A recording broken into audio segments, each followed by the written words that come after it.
మరో breaking news చూస్తున్నాం. ఎన్నికల నేపథ్యంలో జరిగిన అల్లర్ల ఘటనపై ప్రాథమిక నివేదికను సిట్ సిద్ధం చేస్తోంది. మధ్యాహ్నం తర్వాత డీజీపీ హరీష్ కుమార్ గుప్తాకు సిట్ చీఫ్ వినీత్ నివేదిక ఇవ్వనున్నారు.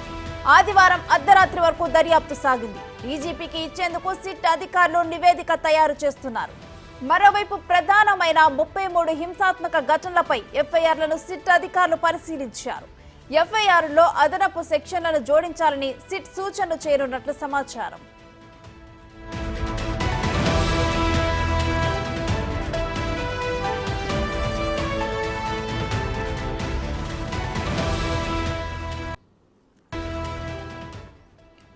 మరోవైపు ఇవాళ నర్సరావుపేట, మాచర్ల నియోజకవర్గాల్లో సిట్ పర్యటిస్తోంది. ఆయా పోలీస్ స్టేషన్లో నమోదైన కేసుల దర్యాప్తును సిట్ బృందం పరిశీలిస్తోంది. ఇప్పటికే నమోదైన ఎఫ్ఐఆర్ కాపీలను సిట్ అధికారులు తమ వద్దే పెట్టుకున్నారు.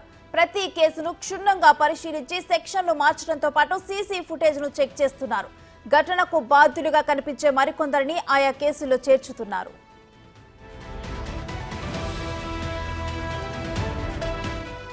ఏసీబీ డీఎస్పీ సౌమ్యలత నేతృత్వంలో పల్నాడులోని 2 నియోజకవర్గాల్లో విచారణ కొనసాగుతుంది. ఇవాళ రేపట్లో పల్నాడు జిల్లాలో కీలకమైన నేతలను అరెస్టు చేసే అవకాశాలు ఉన్నట్లు తెలుస్తోంది. దీంతో ఈ ఘటనలకు సంబంధం ఉన్న నేతలు ఇప్పటికే అజ్ఞాతంలోకి వెళ్లారంటూ వార్తలు వినిపిస్తున్నాయి.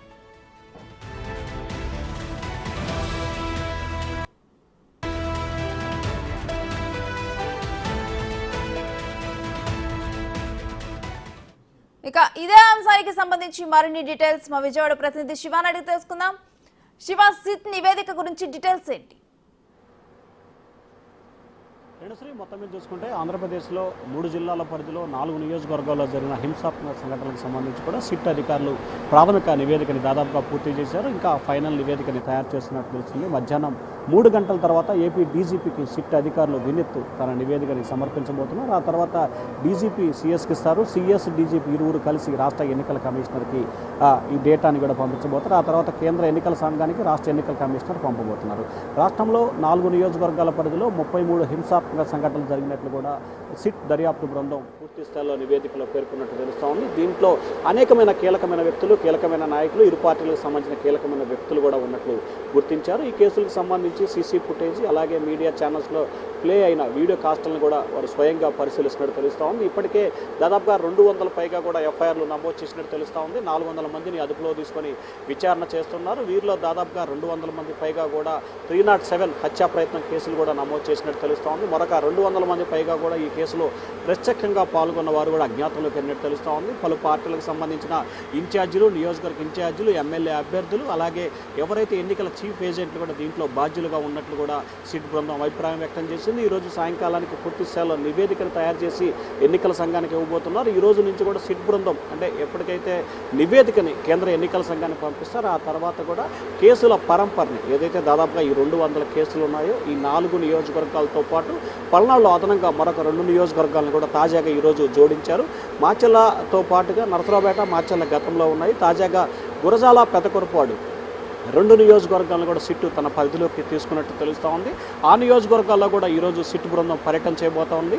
ఇప్పటికే చంద్రగిరి నియోజకవర్గంలో నిన్న అర్ధరాత్రి వరకు కూడా సిట్ బృందం తన విచారణ పూర్తి చేసింది. అనంతపురం జిల్లా తాడిపత్రికి కూడా దాదాపుగా విచారణ అయితే పూర్తయినట్టు తెలుస్తూ ఉంది. దానికి సంబంధించి ఈరోజు మధ్యాహ్నానికి అక్కడి నుంచి కూడా నివేదిక వచ్చే అవకాశాలు కనిపిస్తున్నాయి. ఇటుపోయి ఇక పల్నాడు జిల్లాకు సంబంధించి మాచర్ల నియోజకవర్గంలో పూర్తి స్థాయిలో విచారణ పూర్తయింది.